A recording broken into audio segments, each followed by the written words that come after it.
Bibili ka ba ng Rapido? Wait lang, sama ako.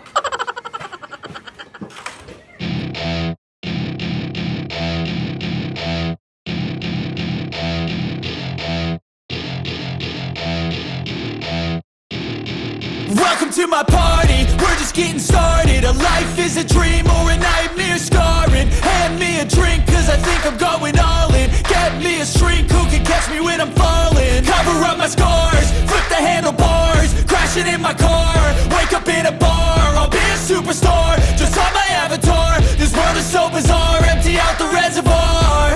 Yeah, I'm taking 6 shots, yeah, straight to the face. And I wanna get lost, I'm sick of this place. Don't know how to stop when I'm feeling this. Nauna pa tayo dun sa bibili. Mas excited pa. Pero habang iniintay natin si buyer, alamin muna natin yung performance ng Rapido. May nakita ako sa corner dito ng Rapido 110. Ayan, sa likod natin yung kulay red. Alamin natin kung maganda ba ang kanyang performance. Okay, tama-tama. Naandito yung may-ari, Sir Iber. Ay, yes po. Okay. Sir, kukumustahin ko lang. Ilang buwan ba o taon na sa itong Rapido? Bali dito sa akin, sir. Bali 3 months ko na siya ginagamit. 3 months pa lang, okay. Kamusta performance, sir? Ano man siya, sir. Bali simula nung una, ganun pa rin po. Hanggang ngayon. Bali alagaan na lang din po natin si unit. Sir, sa gasolina, tipid ba? Ibig po, sa gasolina. Kasi ito pong si unit natin ay 110cc. 110cc lang. Makatipid niya po. Okay, sige. Salamat. Sige, ingat ka. Ay, okay po, sir. Sige.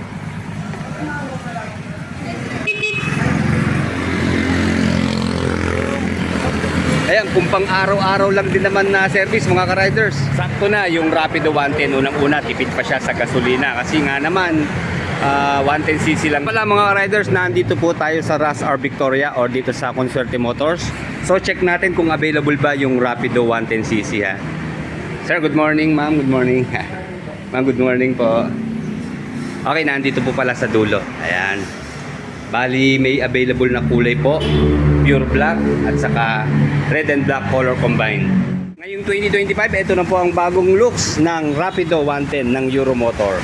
Doon po sa lumang version nito, merong 4 na kulay na available. Pero dito nga po sa 2025 version, dadalawa lang po ang available dito. Almost pareho lang silang black. Akala ko marumi, akala ko may talsik ng putik, pero design pala siya mga riders. Ha? Maganda yung kulay, di ba? Red, black, and white. Then sa side profile, nandito po yung kanyang model name na Rapido. Naka 4-speed semi-matic transmission. And then Euro 3 compliant na po sa kanyang emission control. 2 valve pa rin po siya. Siyempre, single cylinder. Nagalit ang ulan sa ingay natin. Okay, sana naririnig nyo pa ng mabuti ha. And then carburetor type pa rin po ang fuel supply system nito. At naka-air cooled po sa cooling system. And then 110cc sa kanyang displacement.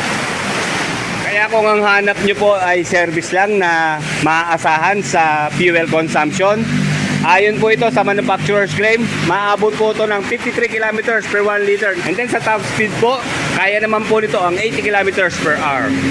Yung mga parts, very basic naman, kompleto, kahit naka valve pa rin po yung kanyang lighting system. Sa headlight, halogen bulb naman po ang ginamit. At sa turning signals, bulb. Sa taillight naman po, check natin ha. Okay pare-pareho pong bulb sa stoplight, taillight at sa turning signals. So no problem naman, basta malakas siya, di ba, maliwanag. Then pwede rin tayo magpalit ng LED na taillight at stoplight kasi marami na pong nabibili sa online ngayon. Nakabili nga po tayo, mura lang. At very effective din siya, maliwanag. And then pure analog naman po sa meter panel.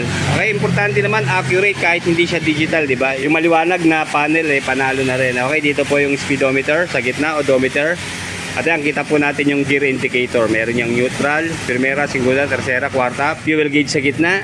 Then meron po siya ritong mga additional pa mga indicators, turning signals, high beam, low beam sign. Yan, very basic naman. Para sa beginners na riders, magiging friendly po sa inyo itong si Rapido. Okay, high beam, low beam sign, turning signals, horn, meron po siyang choke. And then ayan, maganda, meron pong switch on and off yung kanyang DRL at headlight. Then electric starter push button. And then manual key pa rin po sa ignition system, meron po siyang shutter key lock. Wala po itong charging port mga riders sa packet ha. Wala rin pong utility hook. Pero pwede tayo maglagay dito, ayan, sa bolt niya. May mga nabibili naman na parang clamp para masabitan natin o yung apakan ng paa, di ba? Mga bracket. Ganda naman po sa gantong semi-matic, meron lagi yung kickstarter para in case na magka-problema tayo sa ating battery, sa starting system, makakapagpatakbo pa rin tayo. Hindi no hassle sa pag-change oil dahil open siya. Meron po itong 800 ml na engine oil capacity. Stock na muffler, medyo mahaba siya. Stainless steel na heat guard. Kung sanay ka sa automatic, maninibago ka dahil low maintenance lang po ang gantong motorsiklo. Nakakadena pa rin po sa kanyang drive type. Stainless na gear pedal. Sa footrest naman, combined po siya ng metal at rubber. Kaya hindi masakit sa paa. Okay, naka-dual shock na po sa rear suspension. Hindi po siya adjustable. Wire spoke naman po ang kanyang rim. Meron po itong size 17. And then sa gulong naman po, ang size niya ay nasa 2.75 by 17. Then tube type pa rin po siya na Wanda po ang brand. And then medyo mamahalin po yung kanyang drum brake. Kaya kulay gold. Sa front suspension po naman, ganun pa rin po, telescopic fork. And then naka single disc dito sa front na meron pong dual piston caliper. Wala po itong CBS mga riders ha. And then dito po sa wire spoke na front wheel, size 17 din po. Sa sukat naman po ng gulong sa front, 250 by 17. And then check natin kung may U-box siya ha. Okay, meron naman. Yun lang, medyo maliit kasi dito ho nakapwesto ang battery. So siguro kalahati lang dito yung space na magagamit para sa gamit natin. And then 4.5 liters po sa fuel tank capacity. And then sa upuan, okay, wala naman na bago. Ganun pa rin po yung standard na seat cover. Ayan, wala na pong tahi. Magaspang, may kitid lang, malambot ang foam, at meron din naman siyang shape dito sa bandang gitna. Hanggang dito sa rider seat, malambot po ang foam.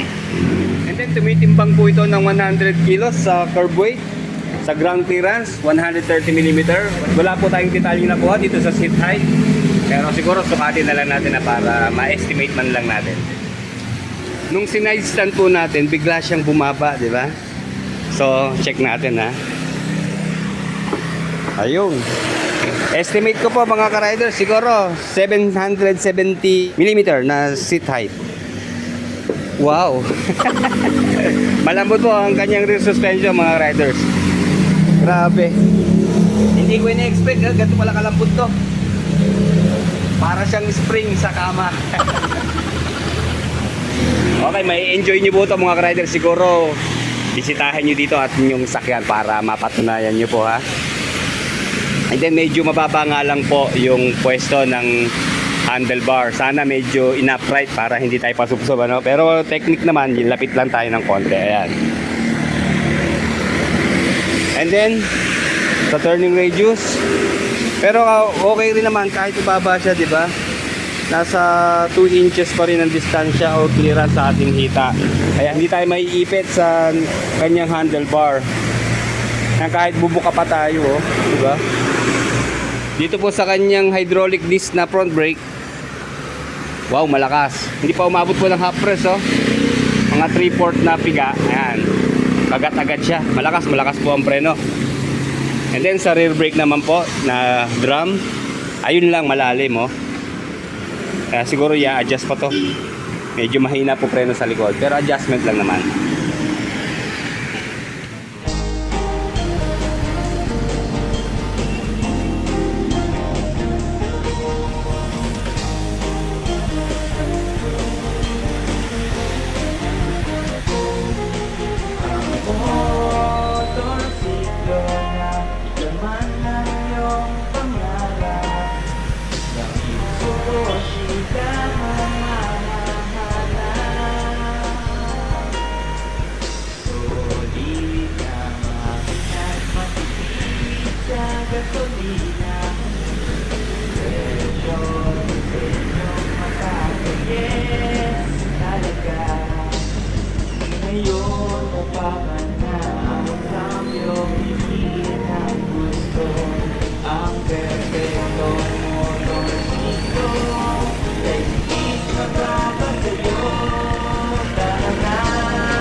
Dito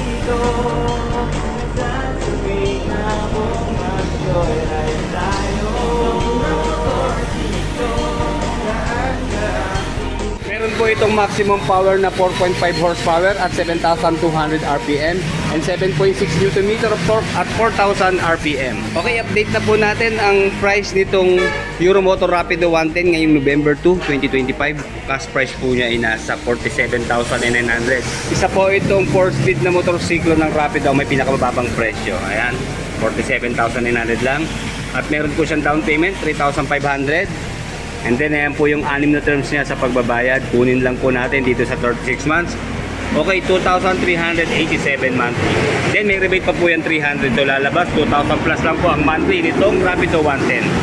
And then kasama po sa freebies ng Rapido, meron po siyang Makoto helmet, basic tools, warranty, 3 years LTO registration, and then TPL insurance. Bago tayo matapos, check natin kung ano ba bang available na units dito po sa Ras R Victoria. Okay, marami po silang Samurai 155cc na motorsiklo. Tatlong white. And then, si Griffin 180, red and black. At ito yung katatapos lang natin ni-review si SYM Husky 150 na black.